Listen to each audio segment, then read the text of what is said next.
Hello everyone, welcome to my channel Future Stars Academy Making a Bright Future. Here I have mentioned my email ID. If after watching this video you have any problem regarding the contents, you can send me a mail on the given email ID. I will also give it in my description.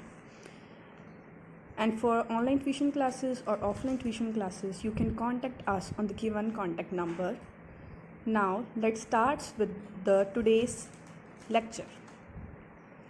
Basic terms of accounting. As we have already discussed entity, transaction and assets in our part 3rd, let's start with the new topic that is known as liabilities.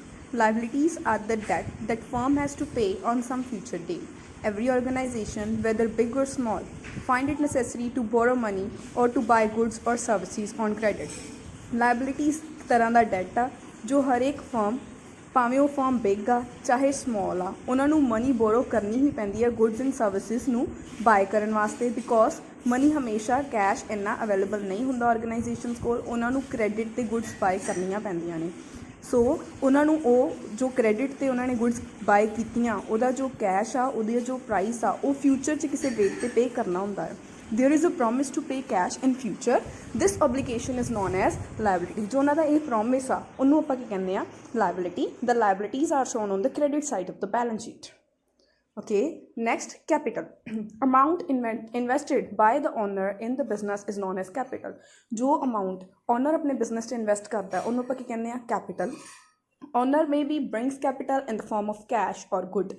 Owner capital owner ਜੋ capital ਉਹਨੂੰ cash ਜਾਂ goods ਦੀ form ਜਾਂ ਕਿਸੇ ਚੀਜ਼ ਦੀ form ਐਸਟ ਦੀ form ਦੇ ਵਿੱਚ company 'ਚ ਲਗਾ ਸਕਦਾ ਹੈ ਕੰਪਨੀ 'ਚ ਇੰਟਰੋਡਿਊਸ ਕਰ ਸਕਦਾ ਹੈ capital is an obligation of the business ਵਾਸਤੇ ਕੈਪੀਟਲ ਵੀ ਇੱਕ ਓਬਲੀਗੇਸ਼ਨ ਆ ਜੋ ਕਿ ਉਸਨੇ ਓਨਰ ਨੂੰ ਪ੍ਰੋਫਿਟ ਜੋ ਅਰਨ ਕਰਨਾ ਹੈ ਉਹ ਤਾਂ ਓਨਰ ਨੂੰ ਹੀ ਦੇਣਾ ਨਾ ਉਸਨੇ ਇਸ ਕਰਕੇ ਜੋ ਕੈਪੀਟਲ ਆ ਉਹ ਇੱਕ ਓਬਲੀਗੇਸ਼ਨ ਹੋ ਜਾਂਦੀ ਆ ਬਿਜ਼ਨਸ ਵਾਸਤੇ ਇਸ ਕਰਕੇ ਉਹ ਬੈਲੈਂਸ ਸ਼ੀਟ ਦੇ ਲਾਇਬਿਲਿਟੀ ਸਾਈਡ 'ਤੇ ਸ਼ੋਅ ਕੀਤੀ ਜਾਂਦੀ ਹੈ sales are the total revenues firm selling goods ਔਰ providing services to customers sales ਕੀ ਰੈਵਨਿਊ ਇਨਕਮ ਜਨਰੇਟ ਹੁੰਦੀ ਹੈ ਜੋ ਗੁੱਡਸ ਅਤੇ ਸਰਵਿਸਿਜ਼ ਨੂੰ ਪ੍ਰੋਵਾਈਡ ਕਰਕੇ ਜਾਂ ਗੁੱਡਸ ਸੈਲ ਕਰਕੇ ਐਂਡ ਸਰਵਿਸਿਜ਼ ਪ੍ਰੋਵਾਈਡ ਕਰਕੇ ਟੂ ਕਸਟਮਰਸ ਨੂੰ sales may be cash sales ਔਰ ਕ੍ਰੈਡਿਟ ਸੇਲਸ ਕੈਸ਼ ਸੇਲਸ ਵੀ ਹੋ ਸਕਦੀਆਂ ਨੇ ਔਰ ਕ੍ਰੈਡਿਟ ਸੇਲਸ ਵੀ ਹੋ ਸਕਦੀਆਂ ਨੇ purchases. The goods or services procured or bought by the firm for cash or credit are known as purchases. ਜੋ goods ਕੰਪਨੀ ਬਾਏ ਕਰਦੀ ਆ ਫਰਮ ਬਾਏ ਕਰਦੀ ਆ ਕੈਸ਼ ਜਾਂ ਕ੍ਰੈਡਿਟ 'ਤੇ ਉਹਨਾਂ ਨੂੰ ਕੀ ਕਿਹਾ ਜਾਂਦਾ ਨੇ purchases manufacturing firms buy raw material for production of finish product ਜੋ ਮੈਨੂਫੈਕਚਰਿੰਗ ਫਰਮਸ ਨੇ ਉਹ ਰॉ ਮਟੀਰੀਅਲ ਔਰ ਪ੍ਰੋਡਕਟਸ ਬਾਏ ਕਰਦੀਆਂ ਨੇ ਉਹਨੂੰ ਫਿਨਿਸ਼ ਪ੍ਰੋਡਕਟ ਬਣਾਉਣ ਵਾਸਤੇ whereas trading concerns may buy goods for the purpose of resale with or without processing. जो trading concerns ने वो buy करदियां ने goods ਨੂੰ ਰੀਸੇਲ ਕਰਨ ਵਾਸਤੇ ਉਹਨਾਂ ਦੀ ਪ੍ਰੋਸੈਸਿੰਗ ਕਰਕੇ ਜਾਂ without processing drawings withdrawal of money or goods by the owner from the firm for his or her personal use is known as drawings.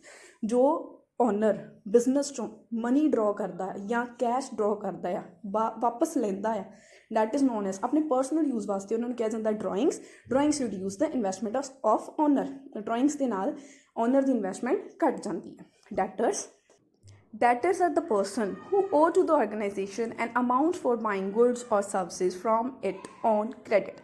Debtors ਉਹ ਪਰਸਨਸ ਨੇ ਜਾਂ ਉਹ ਐਂਟੀਟੀਜ਼ ਨੇ ਜਿਨ੍ਹਾਂ ਨੇ ਆਰਗੇਨਾਈਜੇਸ਼ਨ ਕੋਲੋਂ ਗੁੱਡਸ ਐਂਡ ਸਰਵਿਸਿਜ਼ ਬਾਏ ਕੀਤੀਆਂ ਨੇ ਉਧਾਰ 'ਤੇ ਐਂਡ ਉਹ ਹੁਣ ਕੰਪਨੀ ਨੂੰ ਮਨੀ ਪੇ ਕਰਨਗੇ they are the debtors of the firm ਉਹ ਕੰਪਨੀ ਦੀ ਐਸੈਟ ਬਣ ਜਾਂਦੇ ਨੇ ਬਿਕੋਜ਼ ਕੰਪਨੀ ਕਦੋਂ ਵੀ ਜਾ ਕੇ whenever company is in need ਉਹਨਾਂ ਕੋਲ ਕੈਸ਼ ਦੀ ਡਿਮਾਂਡ ਕਰ ਸਕਦੀ ਹੈ that is why these are recorded on the asset side of the balance sheet creditors are the persons who have to be paid by the enterprise.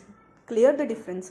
Debtors are the person ਜਿਨ੍ਹਾਂ ਨੇ organisation ਨੂੰ ਪੇ ਕਰਨਾ ਹੈ and ਕ੍ਰੈਡੀਟਰਸ are the persons ਜਿਨ੍ਹਾਂ ਨੂੰ organisation ਨੇ ਪੇ ਕਰਨਾ ਹੈਗਾ ਆਰਗੇਨਾਈਜੇਸ਼ਨਸ ਨੇ ਗੁੱਡ ਖਰੀਦੀਆਂ ਨੇ credit 'ਤੇ ਐਂਡ ਆਰਗੇਨਾਈਜੇਸ਼ਨ ਨੇ ਕੈਸ਼ ਪੇ ਕਰਨਾ ਆ in future these are recorded as liability on the credit side of the balance sheet thank